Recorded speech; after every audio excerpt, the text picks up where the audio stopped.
ഇപ്പം എന്നെ സംബന്ധിച്ചിടത്തോളം ഗുരുവായൂരപ്പൻ എന്ന് പറഞ്ഞാൽ ഒരു എന്നിൽ നിന്നൊരു അന്യനല്ല. കാരണം നമ്മൾ ചെറുപ്പകാലത്തെ നമ്മുടെ ഫാമിലിയിലാണെങ്കിൽ എല്ലാം ഇപ്പോൾ ഈ തൃശ്ശൂർ ജില്ലയിലും അല്ലെങ്കിൽ പാലക്കാട് തൃശ്ശൂർ അല്ലെങ്കിൽ കേരളത്തിൽ തന്നെ കൂട്ടാം, ഗുരുവായൂരപ്പൻ ഒരു ജീവിതത്തിന്റെ ഭാഗമല്ലാത്തവർ കുറയും. ഇപ്പം നമ്മൾ അറിയപ്പെടുന്ന വിഗ്രഹങ്ങൾ എടുത്താൽ ഭൂമിയിൽ എന്തെങ്കിലും ക്രിയേഷൻ വരുന്നതിന് മുന്നേ ഉണ്ടായിരുന്ന ഒരു വിഗ്രഹം എന്നാണ് പറയുന്നത് ഗുരുവായൂരപ്പന്റെ. ബ്രഹ്മാവ് മഹാവിഷ്ണുവിനോട് പറഞ്ഞു, അങ്ങേ എനിക്ക് കാണാൻ പറ്റുന്നില്ല, അറിയാൻ പറ്റുന്നില്ല, അങ്ങയുടെ വ്യാപ്തി വളരെ കൂടുതലാണ്, അപ്പൊ പ്രാർത്ഥിക്കാൻ പറ്റുന്നില്ല എന്ന് പറഞ്ഞപ്പോഴാണ് ഇത് എന്റെ ഫൈനൈറ്റ് ഫോമാണ്, ഇതിൽ പ്രാർത്ഥിച്ചോളാൻ പറഞ്ഞത്. അതായത് നമുക്കൊരു ഫൈനൈറ്റിൽ കൂടെ ഇൻഫിനിറ്റിലേക്ക് എത്താൻ പറ്റുള്ളൂ എന്നുള്ളത് പറഞ്ഞത്. ഗുരുവായൂരപ്പൻ ഇവിടെ 8 വയസ്സുള്ള ഒരു ബാലന്റെ രൂപത്തിലാണ്. അവിടെ ശ്രീകൃഷ്ണൻ ഒരു യുവാവായിട്ടായിരുന്നു ഉണ്ടായിരുന്നത്. അല്ല, ബാല്യം ഉണ്ടായിരുന്നു, എല്ലാം ഉണ്ടായിരുന്നു. പക്ഷെ അവിടുന്ന് പോകുമ്പോൾ ഒരു യുവാവായിട്ടാണ് പോയിട്ടുള്ളത്. അപ്പൊ എന്റെ മനസ്സിൽ അവിടെ തിരിച്ചു വരുമ്പോൾ ഒരു രാജാവായിട്ട് വരണം എന്നാ. പിന്നീട് നമ്മൾ പ്രശ്നം വെച്ചപ്പോഴും പറഞ്ഞത് ഞാൻ തിരിച്ചു പോവും, രാജഗോപാലനായിട്ട് പോകുന്ന അവർ. അപ്പൊ തിരിച്ചു ഇവിടുന്ന് പോകുമ്പോൾ ഈ വിഗ്രഹം പോകുന്നല്ല, എസൻസിൽ അവിടെ എത്തുന്നുള്ള.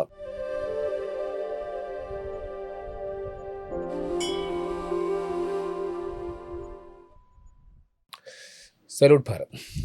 മോഹൻജി ഈ സ്പിരിച്വാലിറ്റിയെക്കുറിച്ചും ഈ എനർജിയെക്കുറിച്ചൊക്കെ സംസാരിക്കുന്ന കൂട്ടത്തിൽ ഞാൻ ഒരു കൗതുകരമായൊരു സംഗതി അങ്ങയെക്കുറിച്ച് കേട്ടു. അങ്ങ് ഗുരുവായൂർ അമ്പലം അതേപോലെ ഒന്ന് മനസ്സിൽ കാണുന്നുണ്ട്. എന്താണ് അതിനെക്കുറിച്ചൊന്ന് പറയൂ. അത് ഞാൻ ഒരു ഇൻസ്ട്രുമെൻ്റ് ആയിട്ട് പ്രവർത്തിക്കുന്ന ഒരു കാര്യമാണ്. അതായത് ഞാൻ ഇങ്ങനെ ആലോചിച്ചു, ഈ ഇപ്പം നമ്മൾ അറിയപ്പെടുന്ന വിഗ്രഹങ്ങൾ എടുത്താൽ ഈ മറ്റേ ക്രിയേഷൻ, അതായത് നമ്മുടെ ഈ ഭൂമിയിൽ എന്തെങ്കിലും ക്രിയേഷൻ വരുന്നതിന് മുന്നേ ഉണ്ടായിരുന്നൊരു വിഗ്രഹം എന്നാണ് പറയുന്നത് ഗുരുവായൂരപ്പൻ്റെ. കാരണം ബ്രഹ്മാവ് മഹാവിഷ്ണുവിനോട് പറഞ്ഞു, അങ്ങേ എനിക്ക് കാണാൻ പറ്റുന്നില്ല, അറിയാൻ പറ്റുന്നില്ല, അങ്ങയുടെ വ്യാപ്തി വളരെ കൂടുതലാണ്, അപ്പോൾ പ്രാർത്ഥിക്കാൻ പറ്റുന്നില്ല എന്ന് പറഞ്ഞപ്പോഴാണ് ഇത് എൻ്റെ ഫൈനൈറ്റ് ഫോമാണ്, ഇതിൽ പ്രാർത്ഥിച്ചോളാൻ പറഞ്ഞത്. അതായത് നമുക്കൊരു ഫൈനൈറ്റിൽ കൂടെ ഇൻഫിനിറ്റിലേക്ക് എത്താൻ പറ്റുള്ളൂ എന്നുള്ളത് പറഞ്ഞത് എന്നുള്ളതാണ് നമ്മൾ അറിയുന്ന കാര്യം. അപ്പോൾ അത് കഴിഞ്ഞിട്ട് പിന്നെ അത് ഇവിടെ ഭൂമിയിൽ ക്രിയേഷൻ തുടങ്ങിക്കഴിഞ്ഞപ്പോൾ പ്രജാപതികൾ ഇവിടെ വന്നപ്പോൾ ഈ വിഗ്രഹം കൊണ്ടുവന്നു. പിന്നെ അത് കഴിഞ്ഞ് ത്രേതായുഗം, ദ്വാപരയുഗത്തിൽ വസുദേവരുടെ അടുത്തെത്തി. വസുദേവരുടെ അടുത്ത് കൃഷ്ണൻ എടുത്തുകൊണ്ട് പോയി. കൃഷ്ണൻ ദ്വാരക കടലിൽ പോയി കഴിഞ്ഞപ്പോൾ ആ വിഗ്രഹം വന്ന് ഗുരുവായൂരെത്തി. അപ്പോൾ എൻ്റെ ഒരു മനസ്സിലുള്ള ക്യൂരിയോസിറ്റി, എന്തുകൊണ്ട് ഇതൊരു ഫുൾ സർക്കിൾ കംപ്ലീറ്റ് ചെയ്യുന്നില്ല എന്നാണ്. അതായത് എന്താണ് ഗുരുവായൂരപ്പൻ്റെ ഒരു പ്രസൻസും വൃന്ദാവനിൽ ഇല്ലാത്തതെന്ന്. കാരണം വൃന്ദാവനിലാണല്ലോ, മധുര ഡിസ്ട്രിക്റ്റിലാണ് ഇപ്പോൾ നമ്മൾ ഈ അമ്പലം ഉണ്ടാക്കുന്നത്. മധുരയിലായിരുന്നല്ലോ ഈ വിഗ്രഹം ഉണ്ടായിരുന്നത്, ഇത് ദ്വാപരയുഗത്തിൽ. അപ്പോൾ അത് കഴിഞ്ഞിപ്പോൾ കലിയുഗത്തിൻ്റെ ഈ ഒരു പൊസിഷനിൽ അവിടെ അങ്ങനെ ഒരു ചിന്ത വന്നു, അത്രേ ഉള്ളൂ. അല്ലാണ്ട് ഇപ്പോൾ ഒരു പർപ്പസായിട്ടോ ഒരു ഡിറ്റർമിനേഷനോ ഒന്നും ഇല്ല അതിൻ്റെ ബാക്കിൽ. അതായത് ഇത് ചെയ്യണം എന്നോ അങ്ങനെയൊന്നും. ഇപ്പോൾ ഈ ഗുരുവായൂരും വൃന്ദാവനും ഒരു കൾച്ചറൽ ഡിഫറൻസ് ഉണ്ടാവില്ലേ? അതുണ്ട്. അത് വേറെ ലോകം തന്നെയാണല്ലോ. അല്ല, ഗുരുവായൂരപ്പൻ ഇവിടെ 8 വയസ്സുള്ള ഒരു ബാലന്റെ രൂപത്തിലാണ്. അവിടെ ശ്രീകൃഷ്ണൻ ഒരു യുവാവായിട്ടായിരുന്നു ഉണ്ടായിരുന്നത്. അല്ല, ബാല്യം ഉണ്ടായിരുന്നു, എല്ലാം ഉണ്ടായിരുന്നു. പക്ഷെ അവിടുന്ന് പോകുമ്പോൾ ഒരു യുവാവായിട്ടാണ് പോയിട്ടുള്ളത്. അപ്പം എൻ്റെ മനസ്സിൽ അവിടെ തിരിച്ചു വരുമ്പോൾ ഒരു രാജാവായിട്ട് വരണം എന്നാ. അപ്പോൾ അങ്ങനെ ഒരു അമ്പലമാണ് എൻ്റെ മനസ്സിലുണ്ടായിരുന്നത്. അതായത് അവിടെ തിരിച്ചു വരുമ്പോൾ അത് പിന്നീട് നമ്മൾ പ്രശ്നം വെച്ചപ്പോഴും പറഞ്ഞത് ഞാൻ തിരിച്ചു പോവും, രാജഗോപാലനായിട്ട് പോകുന്ന പറഞ്ഞു. അപ്പോൾ തിരിച്ചു ഇവിടുന്ന് പോകുമ്പോൾ ഈ വിഗ്രഹം പോകുന്നല്ല, എസൻസിൽ അവിടെ എത്തുന്നുള്ള. അപ്പോൾ കൾച്ചറൽ ഡിഫറൻസ് ഉണ്ട്. പക്ഷേ എൻ്റെ ഉദ്ദേശം എന്താ വെച്ചാൽ ഇവിടെ എങ്ങനെയാണോ നടക്കണേ ഇത് തന്നെ അവിടെയും കൊണ്ടുവരണം. ഇവിടെ ഇത്രയും വൃത്തിയും വെടുപ്പമായിട്ടും വളരെ ചിട്ടപ്രകാരവും അതിൻ്റെ നിഷ്ഠകൾ മുഴുവൻ കംപ്ലീറ്റ് ചെയ്തും ചെയ്യുന്ന ഒരു കാര്യമാണ്. അപ്പോൾ അതേപോലെ അവിടെയും വേണം എന്നുള്ളതാണ് എൻ്റെ മനസ്സിൽ. കാരണം ഈ സൗത്ത് ഇന്ത്യൻ ഈ ഒരു സ്ട്രക്ചറിൽ അവിടെ അമ്പലങ്ങൾ കുറവാണ്. നമ്മുടെ ഇവിടെ മയൂർ വിഹാറിലുള്ള ഗുരുവായൂരപ്പ ക്ഷേത്രമൊക്കെ ഉണ്ട്, അതൊക്കെ നന്നായി നടക്കുന്നുണ്ട്, നല്ലതായിട്ട് പോകുന്നുണ്ട്. അങ്ങനെ ഗുരുവായൂരപ്പ ക്ഷേത്രങ്ങളില്ല എന്നല്ല, അവരത് നന്നായി നടത്തുന്നുണ്ട്, അതിന് നല്ലൊരു ടീമുണ്ട്, എല്ലാം നന്നായിട്ട് പോകുന്നുണ്ട്. പക്ഷേ വൃന്ദാവനത്തിൽ ഭഗവാൻ ഇരുന്ന സ്ഥലത്ത് അല്ലെങ്കിൽ ഭഗവാൻ നടന്ന സ്ഥലത്ത് അവിടെ ഇതേപോലെ ഒരെണ്ണം വേണം, ആ കൾച്ചർ ഇത് കൊണ്ടുവരണം എന്നുള്ളതാണ്. 2 വ്യത്യാസം ഞാൻ ആവശ്യപ്പെട്ടുള്ളൂ. ഒന്ന്, ഷർട്ട് ഇടാം, എന്നുവെച്ചാൽ അവിടെ തണുപ്പാണ്. അപ്പോൾ നമുക്ക് പിന്നെ ഡ്രസ്സ് ഇടാണ്ട് അകത്ത് കയറാൻ ബുദ്ധിമുട്ട് വരും. രണ്ടാമത്തെ കാര്യം എന്ന് പറഞ്ഞാൽ എല്ലാവർക്കും പ്രവേശിക്കാം, ഭഗവാനോട് ഇഷ്ടമുള്ള ആർക്ക് വേണമെങ്കിൽ വരാം എന്നുള്ള, ഇതാണ് 2 കാര്യമാണ് ഞാൻ പറഞ്ഞത്. അപ്പോൾ അത് ഇപ്പം എന്നെ സംബന്ധിച്ചിടത്തോളം ഗുരുവായൂരപ്പൻ എന്ന് പറഞ്ഞാൽ എന്നിൽ നിന്നൊരു അന്യനല്ല. കാരണം നമ്മൾ ചെറുപ്പകാലത്തെ നമ്മുടെ ഫാമിലിയിലാണെങ്കിൽ എല്ലാം, അതിപ്പോൾ ഈ തൃശ്ശൂർ ജില്ലയിലും അല്ലെങ്കിൽ പാലക്കാട് തൃശ്ശൂർ അല്ലെങ്കിൽ കേരളത്തിൽ തന്നെ കൂട്ടാം, ഗുരുവായൂരപ്പൻ ഒരു ജീവിതത്തിൻ്റെ ഭാഗമല്ലാത്തവർ കുറയും. അതായത് ഹിന്ദുയിസം അല്ലെങ്കിൽ ഹിന്ദു പാരമ്പര്യം പ്രാക്ടീസ് ചെയ്യുന്നവരുടെ ജീവിതത്തിൽ ഗുരുവായൂരപ്പൻ ഉണ്ടാവും. പിന്നെ എപ്പോഴും നമുക്കൊരു ധൈര്യവും അല്ലെങ്കിൽ നമ്മൾ വിളിക്കാൻ പറ്റിയതൊരു ഒരു ഒരു ശക്തിയും ഒക്കെയാണല്ലോ. അപ്പോൾ ആ ഒരു ഇത് മനസ്സിൽ പണ്ടേ ഉണ്ട്, ഗുരുവായൂരപ്പൻ എന്നുള്ള ഒരു ഒരു ശക്തി. അല്ലാണ്ട് ഞാൻ പർട്ടിക്കുലർലി കൂടുതൽ മറ്റൊരുക്കാളിലും കൂടുതൽ കണക്റ്റഡ് എന്നൊന്നുമല്ല. അപ്പോൾ എനിക്കങ്ങനെ പ്രത്യേകിച്ചൊരു വലിയ പ്രസക്തിയൊന്നും തോന്നാറില്ല. പിന്നെ അദ്ദേഹം പലരെയും ചൂസ് ചെയ്യും ഓരോ കാര്യങ്ങൾ ചെയ്യാൻ. അപ്പോൾ അങ്ങനെ വന്നിട്ടുള്ളതാണ്. അതും എനിക്കൊരു സമയത്ത് ഡൗട്ട് ഉണ്ടായി, കാരണം ഭൂമി കിട്ടണില്ല, പിന്നെ കുറേ ചേഞ്ചസ് വന്നു. അപ്പം ഞാൻ വിചാരിച്ചു ഇതെൻ്റെ ഈഗോ ആയിരിക്കും ഇനിയിപ്പോൾ. കാരണം എന്തുകൊണ്ടാണ് കാര്യങ്ങൾ നടക്കാതിരിക്കാൻ പാടില്ലല്ലോ. അങ്ങനെ ആണ് പ്രശ്നം വെച്ച് നോക്കിക്കഴിഞ്ഞപ്പോഴാണ് പറഞ്ഞത് ഇത് നടന്നേ പറ്റൂ, ഇത് ലോകത്തിലേക്കും വെച്ചിട്ടൊരു വലിയൊരു അമ്പലമായി മാറും, അതിൽ ഞാൻ രാജഗോപാലനായി വന്നിരിക്കും എന്ന് അദ്ദേഹം പറഞ്ഞത്. അപ്പോൾ അതൊരു മോട്ടിവേഷനായി. ഇപ്പം നമ്മൾ കുറച്ച് സ്ഥലം മേടിച്ചിട്ടുണ്ട്, അവിടെ ഷടാധാര പ്രതിഷ്ഠ ചെയ്തിട്ടുണ്ട്. ഇനിയും കൂടുതൽ കാര്യങ്ങൾ ചെയ്യാനുണ്ട്. ഇപ്പോൾ കൊടിമരം കിട്ടി, ഓരോ സ്റ്റെപ്പ് അതിൻ്റെതായിട്ടുള്ള ഇത് അത്ര എളുപ്പമല്ല അത്. കാരണം ഇതൊരു 4-4.5 ഏക്കറിലുള്ളൊരു അമ്പലമാണ്. അപ്പോൾ അതിൻ്റെ ഒരു റെപ്ലിക്ക വരണമെങ്കിൽ കുറച്ചധികം അതിൻ്റെ വർക്കുണ്ട്. അപ്പോൾ അതിൻ്റെ പിന്നിൽ വലിയൊരു എഫേർട്ട് വേണ്ടി. ആരൊക്കെയാണ് അതിൻ്റെ പിന്നിൽ? ഇപ്പോൾ അങ്ങനെ ഒറ്റയ്ക്കായിരിക്കില്ലല്ലോ. അല്ലല്ല, എനിക്ക് നല്ലൊരു ടീം വെച്ചാൽ എൻ്റെ ടീം എന്ന് പറഞ്ഞാൽ ഞാൻ പറഞ്ഞ ഈ കൗൺസിലുണ്ട്, Mohanji Bharat welfare foundation, Bombay based ആണ്. അതിൻ്റെ അണ്ടറിലാണ് ഈ അമ്പലം വരുന്നത്. പക്ഷേ ഇത് എൻ്റെ ഉദ്ദേശം വെച്ചാൽ ഈ ഗുരുവായൂരപ്പ ക്ഷേത്രം അതൊരു സ്റ്റാൻഡ് അലോൺ ആയിരിക്കണമെന്ന്. അതായത് ഭഗവാൻ ഭരിക്കണ പോലെ. അതായത് അവിടുത്തെ കാര്യങ്ങളൊക്കെ ഈ ക്ഷേത്രത്തിൻ്റെ അണ്ടറിൽ ചെയ്യണം. അതിൻ്റെ എല്ലാ റെക്കോർഡ്സും ട്രാൻസ്പാരൻ്റ് ആയിരിക്കണം. അപ്പോൾ ആർക്ക് വേണമെങ്കിലും അറിയാൻ പറ്റും, പങ്കെടുക്കാൻ പറ്റും. അങ്ങനെ ഒരു ഓർഡറാണ് എൻ്റെ മനസ്സിൽ. അപ്പം ഞാൻ പറഞ്ഞു മോഹൻജി എന്നുള്ളൊരു പേര് അവിടെ അധികം വേണ്ട, ഗുരുവായൂരപ്പൻ മതി. എന്നിട്ട് ആ ഏരിയ മുഴുവൻ അദ്ദേഹം ഭരിക്കുന്ന പോലെ. അപ്പോൾ അത് നമ്മൾ ഒരു വിധവാശ്രമം ഉദ്ദേശിക്കുന്നുണ്ട്. അതേപോലെ പിന്നെ പല ഡെവലപ്മെൻറ്റും ആ ഏരിയയിൽ നമ്മൾ ഉദ്ദേശിക്കുക വെച്ചാൽ അത് ഞാൻ ഇപ്പം പറയണ പോലെ ആവണമെന്നില്ല. എന്താ കാരണം വെച്ചാൽ അതിൻ്റെ നെസസിറ്റി അനുസരിച്ച് നമ്മൾ ചെയ്യുള്ളൂ. അതിപ്പോൾ ഈ അമ്മൂക്കറും ആക്ട് ഫൗണ്ടേഷനും ഗ്ലോബലി ഓരോ സ്ഥലത്തെയും നെസസിറ്റി ബേസ്ഡാണ് നമ്മുടെ കാര്യങ്ങൾ. ഇപ്പോൾ സൗത്ത് ആഫ്രിക്കയിൽ നമ്മൾ തുടങ്ങിയതിന് ശേഷം 80% ക്രൈം റേറ്റ് കുറഞ്ഞു ആ ഏരിയയിൽ. അത് പോലീസ് റെക്കോർഡാണ്. അപ്പോൾ അവിടെ നമ്മൾ ഭക്ഷണം കൊടുത്തു തുടങ്ങി. അപ്പോൾ 80% ക്രൈം റേറ്റും ലാക്ക് ഓഫ് ഫുഡായിരുന്നു, ഭക്ഷണം ഇല്ലാത്തതുകൊണ്ടായിരുന്നു. അപ്പോൾ നമ്മൾ ഭക്ഷണം കൊടുത്തു തുടങ്ങി, അവിടെ ക്രൈം റേറ്റ് കുറഞ്ഞു. അതേപോലെ വേറെ അത്ഭുതങ്ങൾ, അതായത് ഈ വേൾഡ് ട്രൈബൽ അലയൻസിൻ്റെ ഒരു പ്രോജക്റ്റ് ഞാൻ ഇപ്പോൾ സൗത്ത് ആഫ്രിക്കയിൽ ചെയ്തല്ലോ. അപ്പോൾ അവിടെ രാജ്ഞിയുണ്ട്, ഇവരുടെ ട്രൈബൽ പല ഫാക്ഷൻസ് ഉണ്ട്. ഇവർ തമ്മാമിലൊന്നും സംസാരിക്കില്ല. അവർ തമ്മാമിൽ ഭയങ്കര വെറുപ്പാണ്. അതായത് സുളു ട്രൈബുണ്ട്, സാൻ ട്രൈബുണ്ട്, പലരുണ്ട്.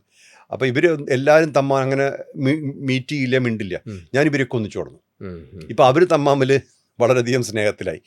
അപ്പോൾ അവിടെ രാജ്ഞി ഈ വലിയൊരു ഫംഗ്ഷനാണല്ലോ വരണേ. അപ്പോൾ അതിന് മുന്നേ 4 ചുവന്ന കാളകളെ 4 ദിശയിൽ കൊല്ലും എന്ന് പറഞ്ഞു. അതായത് മറ്റേ ബലിയർപ്പിക്കും. എന്താ വെച്ചാൽ ഈ ഇതിൻ്റെ സക്സസിന് വേണ്ടിയിട്ട്. കാരണം 4 സ്ഥലത്തു നിന്നാണ് ആൾക്കാർ വരണേ, ഈസ്റ്റ്, വെസ്റ്റ്, നോർത്ത്, സൗത്ത്. അപ്പോൾ യൂണിഫിക്കേഷനാണ്, അത് ലോകത്തിൻ്റെ യൂണിഫിക്കേഷനാണ് ഇൻഡിജിനസ് ലെവലിൽ. അപ്പോൾ അവരോട് പറഞ്ഞു മോഹൻജിക്ക് ഈ മൃഗങ്ങളെ ഒന്നിനെയും കൊല്ലുന്ന ഇഷ്ടമല്ല. അപ്പോൾ പറഞ്ഞപ്പോൾ അവർ കൊന്നില്ല. അത് കഴിഞ്ഞ് അവർക്കൊരു എന്താ പറയുക, അവർക്കൊരു റെവലേഷൻ വന്നു. അതായത് ഇനി മേലാൽ സാക്രിഫൈസ് വേണ്ടാന്ന്. അപ്പോൾ അവരുടെ സ്വഭാവ രീതിയിലൊരു മാറ്റം വന്നു. അതായത് ഒരു ഹാബിച്വൽ ഇതിൽ നിന്ന് കുറച്ച് മാറ്റം വന്നു. അപ്പോൾ ഇങ്ങനെ ചെറിയ ലെവലിൽ പല ചേഞ്ചസ് വരുന്നുണ്ട്. അതായത് ഞാൻ പറയുന്നത് എല്ലാവരും റെസ്പെക്റ്റ് ചെയ്യണം. എന്ത് ജീവജാലങ്ങളാണെങ്കിലും നമ്മൾ റെസ്പെക്റ്റ് ചെയ്യണം. ഇപ്പം നമ്മുടെ ഒരു കൾച്ചർ ഓഫ് റെസ്പെക്റ്റ് ഭാരതത്തിൻ്റെ ശക്തിയാണ്. അത് എല്ലാത്തിലേക്കും വരണം. അങ്ങനെ വരുമ്പോൾ നമുക്കും റെസ്പെക്റ്റ് വരും. ഇപ്പം നമ്മൾ വേറെ ഒരു കാര്യത്തിന് ട്രസ്റ്റ് ചെയ്യുമ്പോൾ നമുക്ക് ആ ട്രസ്റ്റ് വരും. നമ്മളെന്താണോ അതിൻ്റെ റിഫ്ലക്ഷനെ നമുക്ക് കിട്ടുള്ളൂ ലോകത്തുനിന്ന്. അപ്പോൾ ഇപ്പോൾ ഒരാൾക്ക് മോശം കാര്യങ്ങളെ കിട്ടണമെന്ന് വെച്ചാൽ ആ ഫിയർ നമ്മുടെ ഉള്ളിലുള്ളതുകൊണ്ടാണ്. അപ്പോൾ എല്ലാം ഒരു മിറർ ഇമേജ് അല്ലെങ്കിൽ റെസിപ്രോക്കേഷൻ വരുന്നുണ്ട് പുറത്തെ ലോകത്തുനിന്ന്. അപ്പോൾ ആ ഒരു ലെവലിൽ പല മാറ്റങ്ങളും ഭൂമിയിൽ. ഇപ്പോൾ നമ്മൾ പെറുവിൽ ഒരു വലിയ മാസ്റ്റർ ഉണ്ട്. അദ്ദേഹം ഒരു മരത്തിനെ നോക്കിയിട്ട് 5 മിനിറ്റ് കൊണ്ട് പറയും അതിന് ഉള്ളിലെന്താണ്. എന്നുവെച്ചാൽ ഒരു പിന്നെ സയൻറ്റിഫിക് ടെസ്റ്റും ഇല്ലാണ്ട്.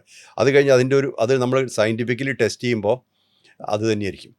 അപ്പോൾ അദ്ദേഹമായിട്ട് ചേർന്നിട്ട് ഇപ്പോൾ നമ്മൾ പ്ലാന്റേഷൻ ചെയ്യുന്നുണ്ട് കാട്ടിൽ. അത് അദ്ദേഹത്തിൻ്റെ തന്നെയാണ്. അപ്പോൾ നമ്മൾ ആക്ട് ഫൗണ്ടേഷൻ അതിൽ പങ്കെടുക്കുന്നുണ്ട്.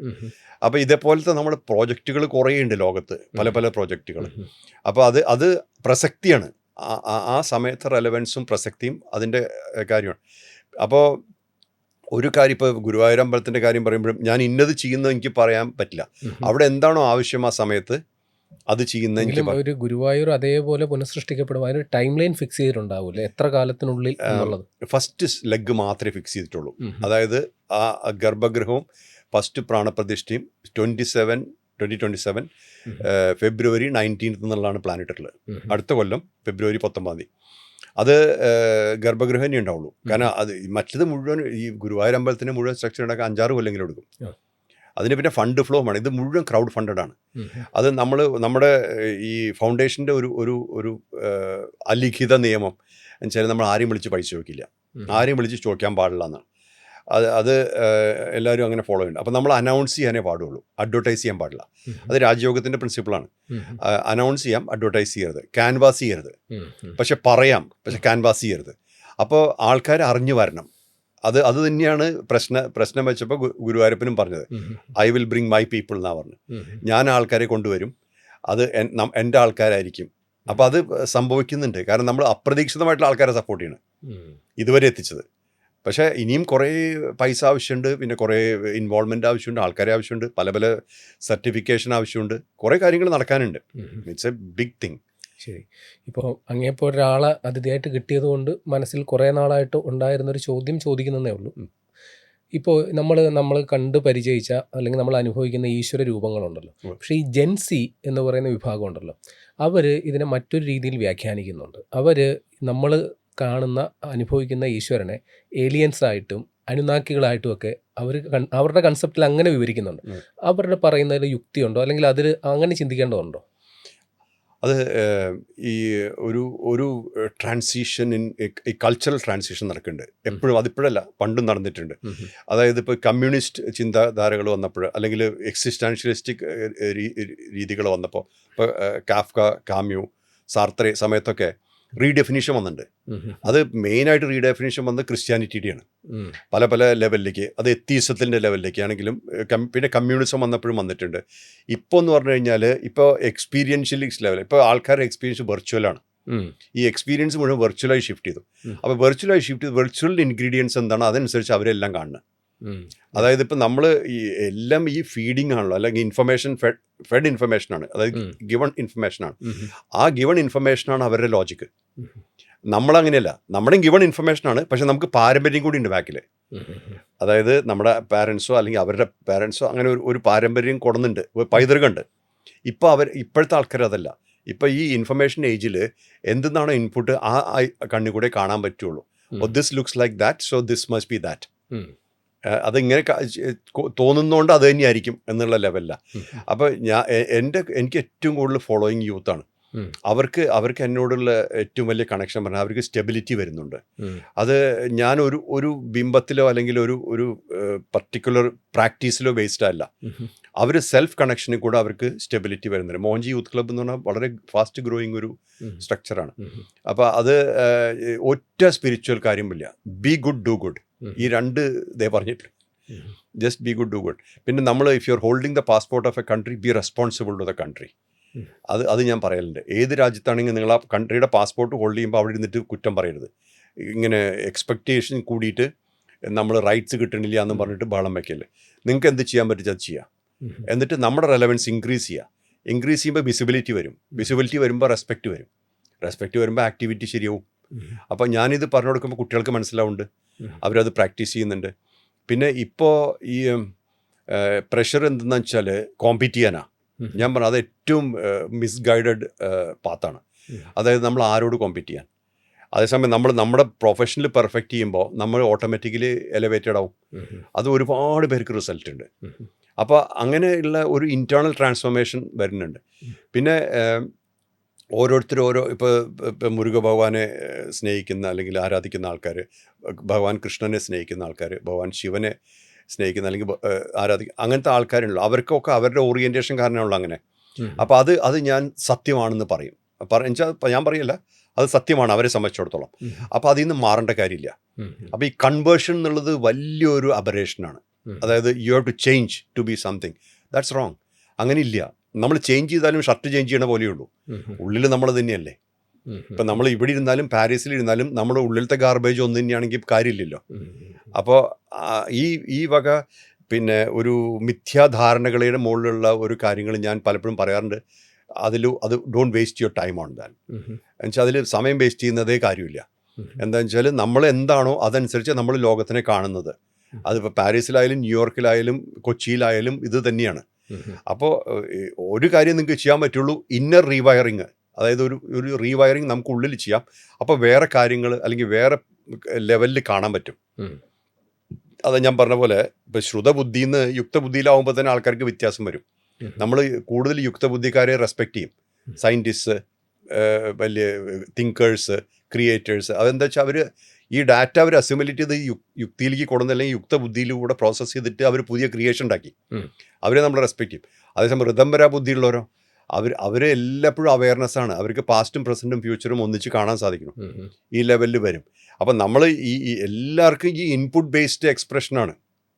എന്താണോ അവനവന് കൊടുത്തത് അത് തന്നെ പറഞ്ഞുകൊണ്ടിരിക്കും. ആ ബുക്കിൽ പറഞ്ഞിട്ടുണ്ട് അല്ലെങ്കിൽ ഈ വ്യക്തി പറഞ്ഞിട്ടുണ്ട് എന്ന് പറഞ്ഞുകൊണ്ടിരിക്കും. അപ്പോൾ അതിൽ നിന്നൊരു മാറ്റം കൊണ്ടുവരാൻ പറ്റുകയാണെങ്കിൽ ആ വ്യക്തി ഇൻഡിപെൻഡൻ്റായി ഇൻഡിവിജ്വാലിറ്റി വരും. ഇപ്പം മോഹൻജി പറഞ്ഞു വരുന്നത് ഇങ്ങനെ ഇൻ്റർപ്രറ്റ് ചെയ്യുന്നതിൽ തെറ്റില്ല എന്നാണ്. ഇപ്പം ഈ പറയുന്ന പോലെ ഏലിയൻസ് ആയിട്ടും അണുനാക്കികളായിട്ടൊക്കെ ചിത്രീകരിക്കുന്നതിൽ തെറ്റില്ല. അല്ലാതെ തെറ്റ് ശരിയും പറയാൻ പറ്റില്ല. എന്താ കാരണം വെച്ചാൽ ഇതിൽ നമുക്കൊരു സൊല്യൂഷൻ ഇല്ല എന്നുള്ളതാണ്. അതായത് ഈ ഇൻപുട്ട് ബേസ്ഡ് ആണല്ലോ. ഇപ്പം ഞാൻ പിന്നെ എന്താണ് ശരിയെന്ന് പറയാൻ വളരെ വിഷമമുണ്ട്. അത് ഇൻഡിവിജ്വലിസ്റ്റിക് കാര്യമാണ്. ഇപ്പോൾ എനിക്ക് ഒരിക്കലും താങ്കൾ പറയുന്നത് തെറ്റാന്ന് എനിക്ക് അധികാരമില്ല പറയാൻ. എന്താ കാരണം വെച്ചാൽ താങ്കൾ കാണുന്ന ലോകത്തിന് താങ്കളുടെ പ്രസക്തിയുണ്ട്, അല്ലെങ്കിൽ താങ്കൾക്ക് കാണുന്നതിന് പ്രസക്തിയുണ്ട്. അപ്പോൾ ദാറ്റ്സ് റൈറ്റ് ഫോർ യു. അപ്പോൾ ഇത് എല്ലാ ഇൻഡിവിജ്വലിസ്റ്റിക് റൈറ്റ്സ് ആണ്. പക്ഷേ നമുക്ക് എക്സ്പീരിയൻഷ്യലി ഒരു പുതിയ ലോകം കാണിച്ചു കൊടുക്കാൻ സാധിച്ചാൽ അത് വലിയ ട്രാൻസ്ഫോർമേറ്റീവ് ആവും. അതായത് നമ്മൾ ഒരു എക്സ്പീരിയൻസ് കൊടുത്തിട്ട് ഞാൻ എല്ലാവരോടും പറയും, നിങ്ങൾ എന്നെ ബ്ലൈൻഡ്ലി ഫോളോ ചെയ്യരുത്. You take your time. If you want to understand me, take your time. ഒന്ന് സമയമെടുത്തിട്ട് മനസ്സിലാക്കിയിട്ട് അത് എക്സ്പീരിയൻസ് ചെയ്തിട്ട് ശേഷം എൻ്റെ കൂടെ നിൽക്കും. അല്ലാണ്ട് ഒരാൾ പറഞ്ഞു ഇയാൾ വലിയ ആളാണെന്ന് പറഞ്ഞിട്ട് പിന്നാലെ വന്നു കഴിഞ്ഞാൽ അയാൾ വേറെ സ്ഥലത്ത് പോകുമ്പോൾ നിങ്ങളും പോകും. അതായത് നമ്മൾ വേറെ ഒരിക്കലും ലോകത്തിനെ ചെവി കൊണ്ട് കാണരുത്, കണ്ണുകൊണ്ട് തന്നെ കാണണം. പിന്നെ എപ്പോഴും നമ്മൾ കാണുന്നത് നമ്മുടെ ഉള്ളിലുള്ള അനുസരിച്ചാണ്, അത് സത്യമാവണമെന്നില്ല. അപ്പോൾ ഈ 2-3 കാര്യമുണ്ട്. അപ്പോൾ ഇപ്പോഴത്തെ ഈ ജെൻസിയുടെ കാര്യം എന്ന് പറഞ്ഞു കഴിഞ്ഞാൽ, ഒന്ന് അവർക്ക് അവർക്ക് റിച്വൽസ് ഇൻട്രസ്റ്റ് ഇല്ല, റിച്വലിസ്റ്റിക് ഭക്തിയിൽ ഇൻട്രസ്റ്റ് ഇല്ല, എക്സ്പീരിയൻഷ്യലിസ്റ്റിക് കാര്യത്തിൽ ഇൻട്രസ്റ്റ് ഉള്ളൂ. അതും അറ്റൻഷൻ ലെവൽ വളരെ കുറവാണ്. മുമ്പൊരു 86-ലൊക്കെ പറഞ്ഞിരുന്ന ഒരു 15 മിനിറ്റ് വരെ ഒരു വ്യക്തിയോട് സംസാരിക്കാൻ പറ്റും നമുക്ക്, അവർ കേട്ടിരിക്കും. ഇപ്പം 8 സെക്കൻഡാ ട്വിറ്റർ ടൈം എന്നാ പറയുന്നത്. ട്വിറ്റർ ടൈമിൻ്റെ സമയത്ത് അറ്റൻഷൻ ഉള്ളൂ. അത് കഴിയുമ്പോൾ നമുക്ക് അറ്റൻഷൻ കണ്ടിന്യൂ ചെയ്യണമെങ്കിൽ സബ്ജക്റ്റ് മാറ്റണം, അല്ലെങ്കിൽ പുതിയ കഥകൾ വരണം, അല്ലെങ്കിൽ പുതിയ റേഞ്ചിലേക്ക് പോകണം, അല്ലെങ്കിൽ കേൾക്കില്ല. ഇപ്പം എനിക്ക് തോന്നുന്നത് ഇപ്പോൾ ഈ യൂട്യൂബിലൊക്കെ തന്നെ 5 മിനിറ്റിന് മുകളിലുള്ള വീഡിയോസിന് ആൾക്കാർക്ക് ഇൻട്രസ്റ്റ് ഇല്ല, അല്ലെങ്കിൽ അങ്ങനെ എന്തോ ഒരു ആൽഗോരിതം എന്നാണ് പറഞ്ഞു എന്നോട്. അതിൽ അറ്റൻഷൻ ലെവൽ കുറഞ്ഞു വരുന്നു. ഒന്നുകിൽ അവർ സ്പീഡപ്പ് ചെയ്യും, അല്ലെങ്കിൽ അവർ സ്റ്റോപ്പ് ചെയ്യും. അപ്പോൾ ഇതിൻ്റെ കാരണം നമ്മൾ ഇപ്പോഴത്തെ യൂത്തിൻ്റെ ഒരു പെർസ്പെക്റ്റീവ് മനസ്സിലാക്കണം. പിന്നെ പാരൻസ് ചെയ്യുന്നതുകൊണ്ട് അവരെ ഫോഴ്സ്ഡ് ആവുന്നുണ്ട്. അവർക്ക് ഉറപ്പായിട്ടും പാരൻസിനോടോ വെറുപ്പ് വരും, ഈ പ്രാക്ടീസിനോടും വെറുപ്പ് വരും. അപ്പോൾ ഞാൻ ഒരിക്കലും ഫോഴ്സ് ചെയ്യില്ല. ഞാൻ പറയും നിങ്ങൾക്ക് താല്പര്യമുണ്ടെങ്കിൽ ചെയ്യാം, എനിവേ ജസ്റ്റ് സ്റ്റേ കണക്റ്റഡ് എന്നൊക്കെ പറഞ്ഞാൽ അങ്ങനെ സിംപ്ലിഫൈ ചെയ്ത് കൊടുക്കും. അപ്പോൾ അവർ ഡിറൈവ് ചെയ്യുന്ന ഗോഡ്സ് ആണ് ഇതൊക്കെ, പല പല ലെവലിൽ. എന്നിട്ട് അവർ അട്രിബ്യൂട്ട് ചെയ്യുന്ന ക്യാരക്ടറിസ്റ്റിക്സ് ഒക്കെയാണ്. പക്ഷേ ഒരു ലെവലിൽ റിവൈവലും വരുന്നുണ്ട്. ആ റിവൈവലിൻ്റെ ഭാഗമാണ് LMRKയും ഒക്കെ. ആ റിവൈവൽ വന്നേ പറ്റൂ. അത് ഒരു രാജ്യത്തിനും ആ രാജ്യത്ത് വസിക്കുന്നവർക്കുള്ള സ്റ്റെബിലിറ്റിക്ക് വേണ്ടിയാണ്. ആ സ്റ്റെബിലിറ്റി വന്നേ പറ്റൂ. അപ്പോൾ അങ്ങയുടെ എല്ലാ ദൗത്യങ്ങൾക്കും എല്ലാ ആശംസകളും നേരുന്നു. വളരെ സന്തോഷം. Thank you.